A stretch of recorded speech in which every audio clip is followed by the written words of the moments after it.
আরে সিলেবাসের বইতে শেখ হাসিনা ঢুকাক আর ডক্টর ইউনূস ঢুকাক, যে ঢুকাবে সিলেবাসের বইতে বেঈমানের কথা, বেহায়া এবং অশ্লীলতার কথা, তাদের সাথে আমাদের কোনো যুক্তি নেই।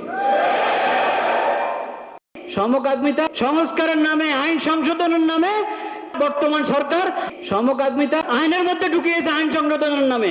বলেন নাউজুবিল্লাহ। সমকামিতার এখন নতুন নতুন প্রকার হয়ে গেছে এই জন্য যে পুরুষ আর পুরুষ থাকে নাই, মেয়ে আর কি থাকে নাই, মেয়ে থাকে নাই। এটাতে আপনারা রাজি আছেন? ছেলেরা মেয়ে হয়ে যাবে, মেয়েরা ছেলে হয়ে যাবে, এটাতে রাজি আছেন? এটা কি আল্লাহর সাথে যুদ্ধ ঘোষণা কিনা?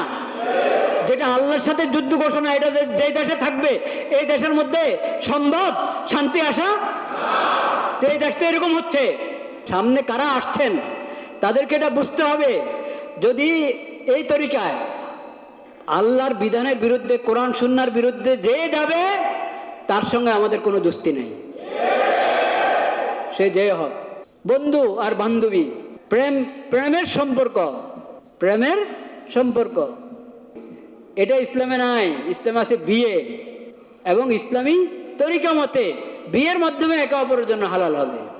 9-10 ইংরেজি বই দুষ্টামিটা দেখেন, বাংলা বইতে হলে তাড়াতাড়ি ধরা পড়বে হয়তো, ইংরেজি বইতে গিয়ে এই এলজিবিটি এগুলো ঢুকাচ্ছে এখানে সিলেবাসের বইতে।